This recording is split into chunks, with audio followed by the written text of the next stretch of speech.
You ask Tiger to calculate. This deals with long addition. The final result is 0.671. Let's solve it step by step. Rewrite the numbers from top to bottom, aligned by their place values. Add up the digits in each column, from right to left. 5 plus 2 plus 4 equals 11. Carry 1 to the hundredths place.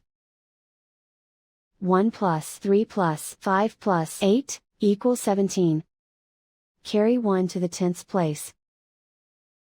1 plus 5 plus 0 plus 0 equals 6. 0 plus 0 plus 0 equals 0. And so the final result is 0.671.